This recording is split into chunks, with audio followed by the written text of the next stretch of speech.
Hey everyone, so I'm still here, still around, still kicking. So it's been like 3 weeks, I think, since I've updated you guys what's going on. I'm at home. Been keeping up with my doctors. Pain is real. Always seems to be something. I was on antibiotic for an infection I was getting on the bottom of the incision because they tell you to wear your bra all the time, and the bra rubs on it, and yeah, not good. So I've come up with a few ways to keep the bra off of it. One of the ways is, this is important now, guys. If you're a female and you're gonna have surgery, they cut you down the middle. Listen up, okay? Listen. If you have some bahankas, right? This sounds stupid. This sounds so stupid, but it works. If you take socks and you roll them up into like a ball and put them under your breast where the band of the bra sits, you do that on both sides, both boobies, and make sure the bra lays over that. It's very uncomfortable for the girls, but it makes a bridge and it keeps the bra off of the incision, which is key, because that damn thing won't heal if it's already constantly irritated. I still have scabs down there because it just doesn't want to heal because it's irritated. So this helps a lot. It's very uncomfortable for the girls, but it works. So it makes like a bridge, and it doesn't that band doesn't touch your incision. They had told me to put gauze in there, like to keep between the gauze and the bra, but that doesn't work. When you're moving around and it still moves the gauze, and the gauze is rough too. It doesn't work. Just don't just stuff that bra, woman. Even you know how to do it. So yeah, that's important. See, the pain is real. If it's like all up here, like down here, all of this down here, besides that incision where it's irritated, I'm fine. It doesn't hurt here. But up here, oh my God. I guess it's because that's like the pectoral muscles and everything, and you move and it just keeps flexing it, and so yeah, so that is very tender. I was gonna do a video and show you guys the incision and the drain holes, but honestly, it makes me sick to even look at it. It's not a vanity thing. I think it's more along the lines of, oh my God, they had me wide open. Somebody's hands are in there. It's like it's a mental thing, in which this whole surgery is very much, especially the after, it very much messes with your head. Very, very much. I've had crying jags. Yeah, it's been tough. It's been really tough. Tuesday I started, I guess I have what they got, pleurisy. Your lungs get inflamed after surgery, and when you breathe in deep, it rubs against the ribs or whatever it's rubbing on, and it hurts. I've got that in the back. I don't think I have an infection. The doctor is well aware. It doesn't feel real good, but whatever, you know. I haven't been as active as I would like to be. I'm alone a lot of the time. Mark had to go back to work, and I can't, with the AFib, when I have AFib happen, I get dizzy. There's no way I'm going down the stairs for a walk, coming back on my own up the stairs when that's a possibility. That's not smart. So I just used my bike. Yes, I was told I could do that now. So I used my bike. I got up to 10 minutes at a time on it, like in one chunk. And then the next day, I was right back down to 6 minutes. It's like a roller coaster. Everything is like, there's no like, I don't feel like there's any like increase, like steady increase of like getting better. It's just always like, so yeah. Finally, I'm gonna have trouble getting the water off. You guys always hear me talk about the water retention. It is real, especially with the surgery. Oh my God, is it real? Your body just doesn't want to let it go. They took me, oop, you guys are gonna fall. Hold on, sorry. They took me off of Lasix and put me on Torsemide, I think it is, which is stronger. I've been on it 3 days and I've lost 11 pounds. All water, of course, but 11 pounds. That's great. So this morning I was 349.6, I think it was. So thank God it's finally starting to come off. They just had to change. The Lasix just wasn't working. So yeah, so now I'm on Torsemide. The water retention after the surgery is real. At least it is for me. My God, is it. Some people, like I've talked to, they don't have a problem at all with water retention. It just starts coming off. But everything's kind of compromised with me. There's things going on, and it just doesn't want to come off. My body doesn't want to let it go, so we're forcing it. And it's working. So that's good because the less water weight, like I can tell in my legs especially, they're not like, it sounds stupid. If you've never experienced it, you're not going to understand. They jiggle. Like, if you're carrying a bucket of water and with each step, you could kind of feel it vibrate in your, like, in the handle. That's what it's like in my legs. Like, my legs and my arms, especially if I'm walking and, you know, moving my arms, you could feel it. It's terrible. It's like, it's terrible. It's a terrible feeling. And it makes it harder to move. So yeah, I'm really happy that that's coming off. The top of this, here, let's see. I'll show you guys. I'm not going to show it all to you because I can't stand it, but that's the top. It's got some like weird kind of like purplish bruising coming out of it. I don't know. They said it's normal. I don't even want to like question it. I just, as long as it's not pussing and it's healing, I don't care. I just don't want to look at it. It makes me want to vomit. It makes my stomach turn. So yeah, so that's what's going on. There's nothing really going on. I'm still here. I saw my cardiologist today, not the surgeon that did the surgery, not his team, my cardiologist. He walks in the room and says to me, "Did you see Dr. Bakos?" I'm there for, they told me to follow up with my cardiologist for post-op. He didn't even know I had the surgery. He didn't even know I had the surgery. I went like this. I'm like, yeah, I saw him. He's like, oh, what kind of valve did you get? A mechanical? How does he not know this? It's all there. It's all in black and white. It's all there. How does he not know this? I'm getting the hell out of there. I won't say his name because I'll probably get sued. But yeah, I'm gone. This isn't the first time. It's been some kind of stupid, he's asking me my history. It's right there. It's right there. I just had it done October 6th. This is something he told me I had to have done. How does he not know?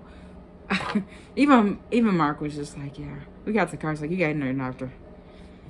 Yes, I am working on getting a different doctor. This isn't working. I brought up concerns to him today. My INR, which is, oh, I gotta go. My mom's calling. I'm back. Having trouble with the INR. When I came home, it was 3.1. INR is how thin your blood is. Mine should be between 2.5 and 3.5 because of the valve. Because it will clot up if my blood's not thin enough. So when I came home on the 14th of October, I was 3.1, which was like perfect.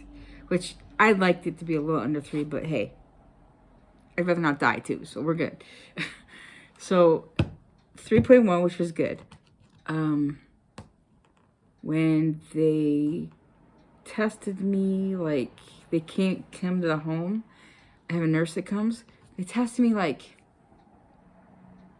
a week later.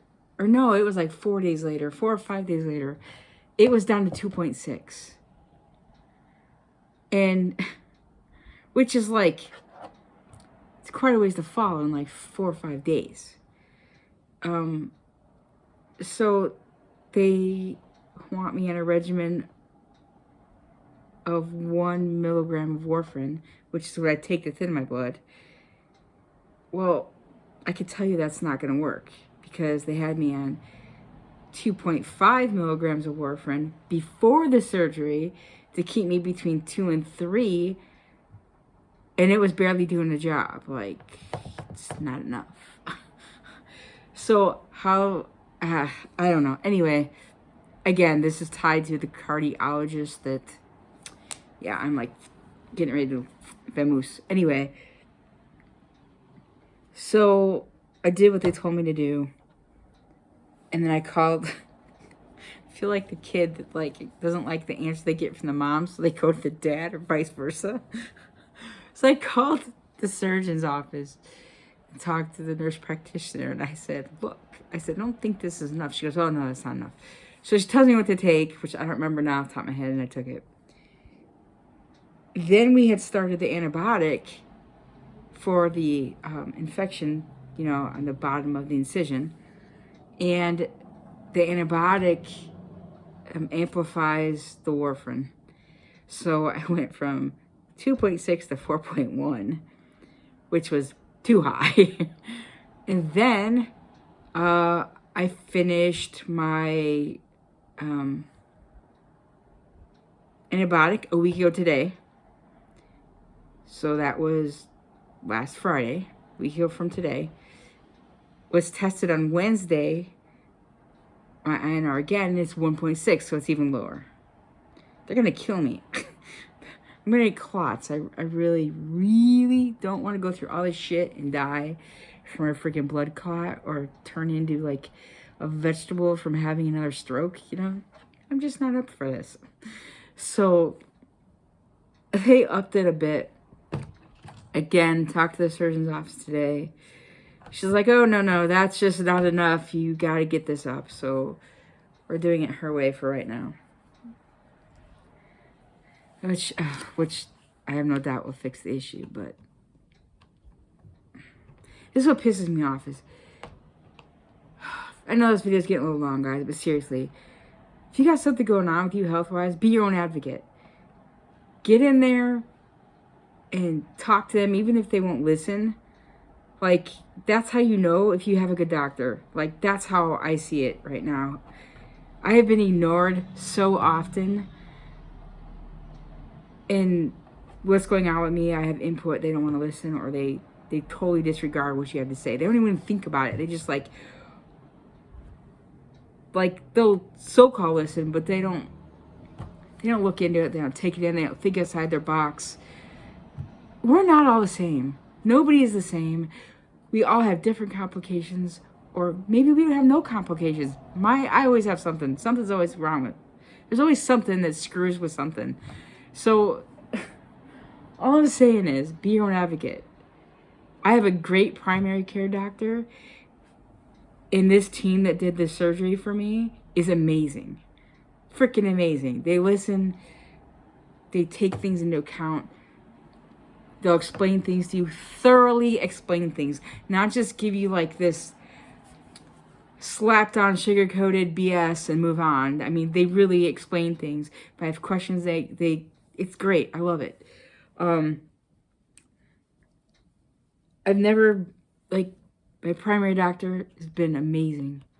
I've been seeing her since, I don't know, 3 or 4 years now. I've lost track. The poor woman puts up with me. And she's awesome. But she was the first doctor I've ever had that took what I had to say and my input into account. I've been living with this body for 46 years. I have an idea of, you know, its habits, let's say. So she's great. But she's the only doctor until the surgery team that has ever really listened to what I had to say and take into account stuff. And I have to find a cardiologist that will be the same way, because I do not trust this guy. I don't trust his staff, that's sad alone, because usually the staff is like, you know, usually the doctor's like out in left field, and the staff, like the nurses and everybody, they're like on it. They get it. But no, this is not the case. I'm not happy. In fact, if I get he keeps sending me those little reviews to do, I'll be filling the next one out for this guy. That's bullshit. So yeah, it's not even just that. He's told me he wanted blood work done before, and then I'm like, the blood work orders are never in the system. I have to call and say, hey, he said he wanted this. You know, can we get this put in the system so I can get it done, kind of thing? And then I saw, this is the cardiologist now, regular cardiologist. Then I saw his nurse practitioner a few weeks after I saw him, before the surgery with Dr. Bacos. And she did the same thing to me. She wanted blood work done, never put the orders in.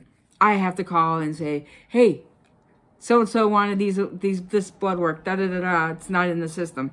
Come on. Oh, God.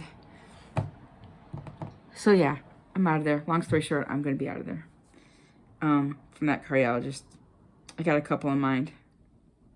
We just got to see if the insurance will cover it. So we getting out of there. But be your own advocate, people. Take notes. Write things down. Question them. If something doesn't seem right, question it. Always question it. Always question it. So yeah, that's what's going on with me. Oh, my mom's been sick. That's not... 2 weeks ago, she was admitted to the hospital with a very severe urinary tract infection. And it sounds like they caught her right before she went completely sepsis. It's pretty bad. She's back into the nursing home again. In fact, today they just moved her to a memory care unit, which should have been done a long time ago, but they dropped the ball. See, that's what I'm saying. You gotta stay on everything. So yeah, she's going to the memory care unit today. She is better. But it's probably, you know, we're preparing, you know what I mean? My sister's amazing. She's like kind of handling all this by herself right now because, well, I can't do much of shit. So she's amazing. I love it. I love you, my sister, just in case you don't know that. But yeah, that's what's going on with me. That's what's been going on. Hopefully next time I talk to you guys, I'll be down some more water weight. It'd be great. I'm not eating a whole lot. Things don't taste right. No, it's not COVID. It's not COVID. It's just, I think it's the medications. Things taste funny. And I'm not real, my stomach gets hungry. But mentally, I don't want to eat, which is awesome. Because it's usually the other way around with me. But like my stomach starts growling and stuff, and I need to eat. But things don't taste right. It's weird. It's got to be the medication. I can smell. Just, it's not COVID. It's disgusting. I have to even say that, but it's not COVID.